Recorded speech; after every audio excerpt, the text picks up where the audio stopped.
Welcome to this deep dive. Today, we're unpacking something quite intense, maybe even a little unsettling.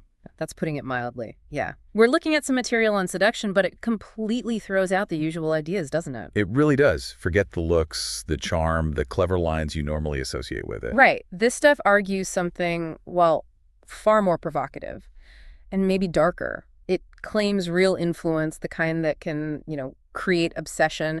It starts somewhere else entirely. Where does it start then? With seeing something hidden in other people, specifically their loneliness. Loneliness, okay? And our mission here is to really dig into that connection, seduction, and loneliness as this material presents it.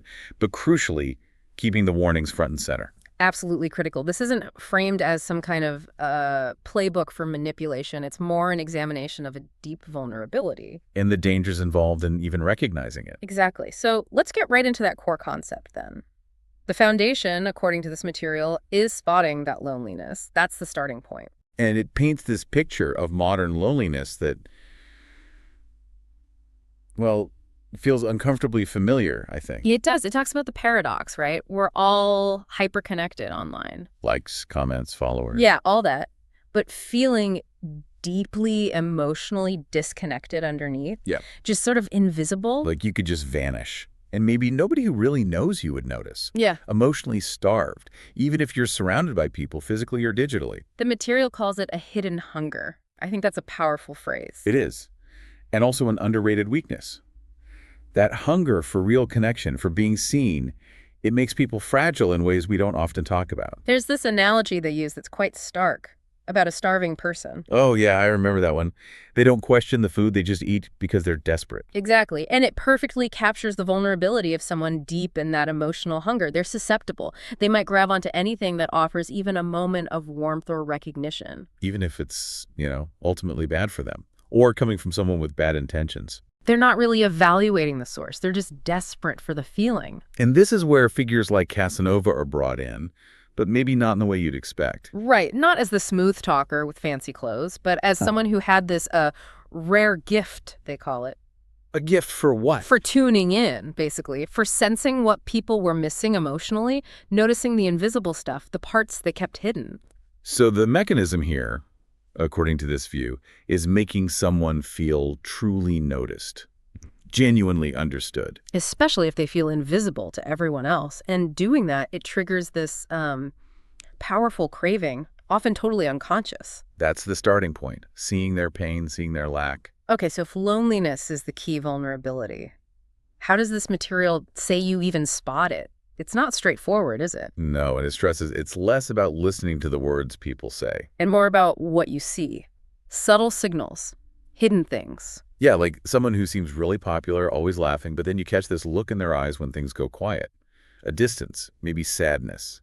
Or the opposite, maybe. Someone who jokes constantly the life of the party, but they avoid real eye contact during moments of stillness. Or even someone who projects incredible strength, really confident on the surface. But you notice that tiny hesitation just before they speak, or a flicker of doubt. Exactly. Those little cracks in the facade. The material argues these are signs of, emotional emptiness hiding behind the social mask. And it puts it very bluntly.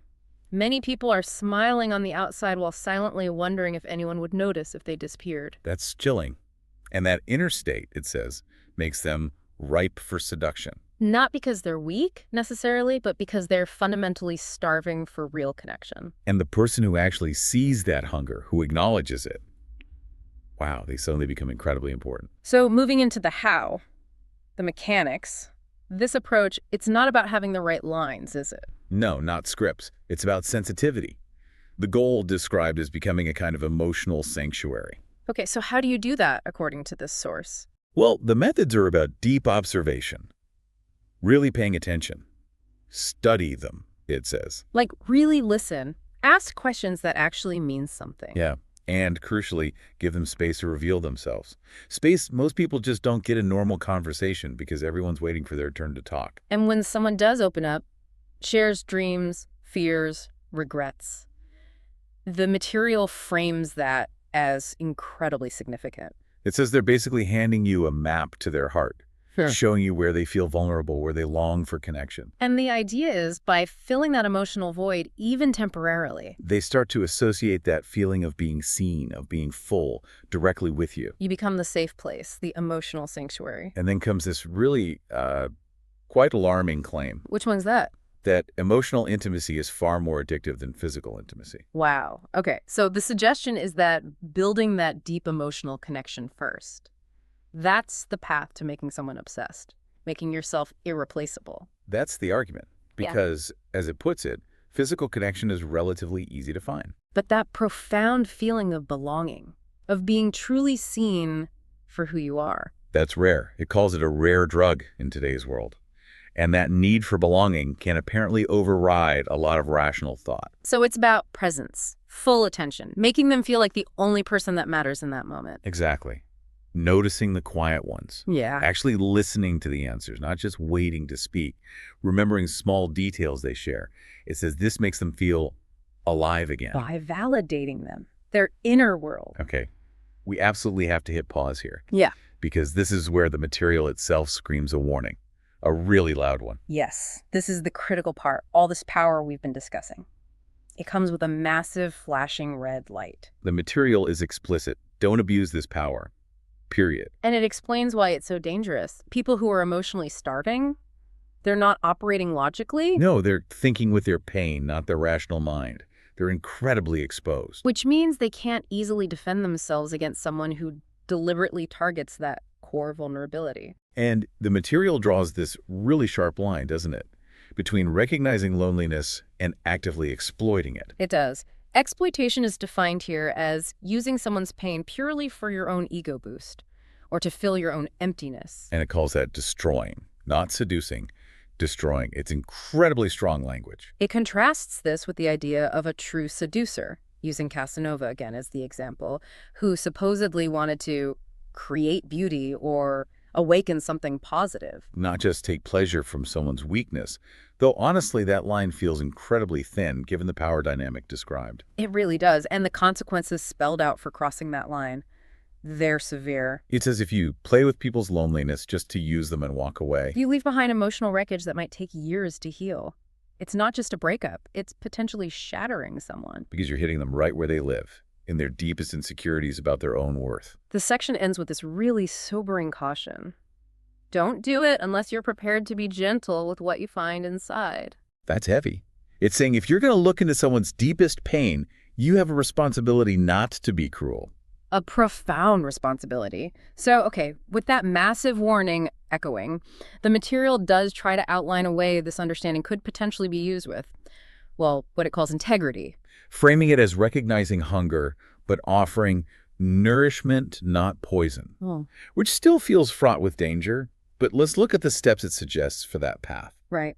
There are 5 steps presented, framed as aiming for healing or connection, not exploitation, but always under the shadow of that warning. First step. Listen more than you speak. Simple, but hard to do. The idea is if you create that quiet space, people will naturally show you what they're missing. Okay, second. Find the wound. Identify the specific source of their insecurity or pain. What makes them feel unseen or inadequate? What's their particular flavor of loneliness? God, third. Speak to the absence. This is about actively filling that void you've identified. If they feel unwanted, make them feel deliberately chosen. If they feel misunderstood, make them feel deeply known. If ignored, give them that focused attention. Precisely. You're intentionally addressing the specific emptiness they carry. Fourth step. Mirror their inner world.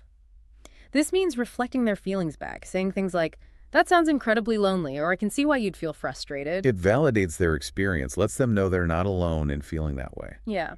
And finally, 5th, make it about them, not you. Meaning the goal, if acting with this supposed integrity, is to heal or awaken something positive in them. Rather than just seeking admiration or validation for yourself. The claim is that admiration will follow naturally if the intent is genuine connection. Again, the warning hangs heavy. It certainly does. Now, the material also mentions a kind of secret ingredient in all this. Ah, yes, vulnerability, which seems surprising, doesn't it? It really does. It cuts against that image of the perfectly smooth, invulnerable operator. Totally. The argument here is that real, deep connection isn't built by putting up walls. It's about inviting someone into your emotional world so they feel safe opening theirs. So showing a little bit of your own stuff, your own fears, maybe regrets, doubts. Exactly. It suggests that showing a bit of your own loneliness creates permission. It makes it safe for the other person to be vulnerable too, A kind of mutual unmasking. which could lead to what it describes as two people, both unmasking, both finding a soft place to land. And this vulnerability, this mutual revealing, is presented as why figures like Casanova, in this interpretation, made people feel less alone, why that connection felt so profound and memorable. Now, everything we've discussed about the power, the danger, the potential manipulation involved in recognizing other people's loneliness, it leads directly to another warning. An equally critical one, maybe even more so for personal safety. Yes, the inverse warning. What happens when you are the lonely one? This is something the material says most people never talk about. Right. Because if you are the one starving for connection, you're just as vulnerable.